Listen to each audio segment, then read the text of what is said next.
Nevjerovatno je da u ovim vremenima globalne krize ipak neko izdvoji 2 miliona ili milion ili 500.000 ili nije za automobilu.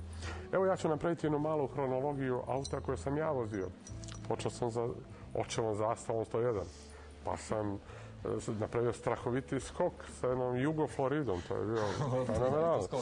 Pa sam onda se dograbio jedne Alfe 124, sjajno. Pa onda idem dalje, Vento, bijeli, Volkswagenov, pa onda do Uran, do Jette, Volkswagenove, pa onda negdje pred Novu godinu malo uskočim u Zetske livade sa tom Jettom i vratim se ponovo na Vento. Tako da to su neki običajni, srednji, lijepi, mali automobili koji te čine zadovoljnim i s kojima stižeš svuda na ovim destinacijama.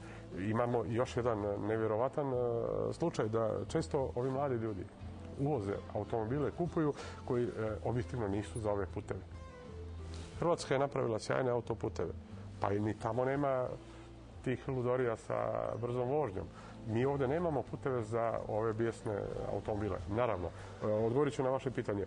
Da li je automobil statusni simbol? Nekada je bio. Možda i u ovom trenutku za jednu grupu jeste. Nekada je bio televizor, radio prijemnik. Jedna stara kuma mi je ispričala u Budvi sjajnu priču. 50. godina kada je dobila prvi radio, to su ovacije bile, svi su dolazilo nasilje. Prvi televizor, gledalo se svjetsko prvenstvo, kažu u Ujčevinu, moju 66. godine čitao, mjesto se okupi da gleda. Pa onda je ideo video rekorder, sad su ovi iPhone, pa mobilni telefoni i sve to. Negdje sam pročitao jednu, i time završavam, jednu sjajnu misao. Možda je u ovom trenutku statusni simbol za neke ljude i stres, ovaj menadžer. Moguće.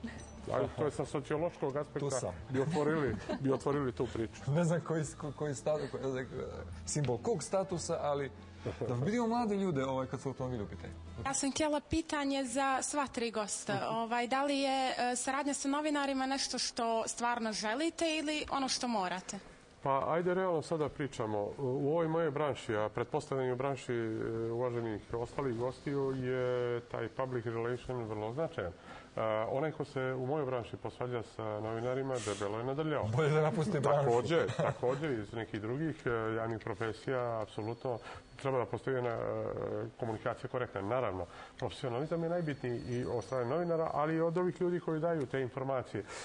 Ima jedna šaljiva sintagma koju upotrebljavaju, da je moj omiljen lik iz TV serija iz Bele lađe, gospodin Srećko Šojlić, alias Lane Gutović, koji sjajno kaže i ja sam, kaže, za slobodu medija, ali bez izvrćanja. Naravno, jedna korektna relacija doprinosi tom povjerenju i ono se gradi godinama. Može s jednom malom sitnicom da se naruši. Mora se držati jedna korektna relacija između novinara i onih koji u ovom slučaju bivstvuju na bilo kojoj sceni javno. Dakle, pri na kraju smo još jednog druženja u emisiji Nedjeljom uveče. Bilo je sjajno, lijepo, munjevito je prošlo, mi smo raspoloženi da stignemo i do jutarnjeg programa. Vi imate si jutro obavezu u Podgorici. Svakako u Podgorici, jutro sam, evo, možete me iskoristiti za jutarnji program. Krenuo vas je dobro. Šalim se, bilo je baš lijepo i zaista mi je zadovoljstvo što sam bio gost vaše emisije i sa ovako dobrim pjevačima i dobrim ljudima i ovom omladinom sjajno je bilo.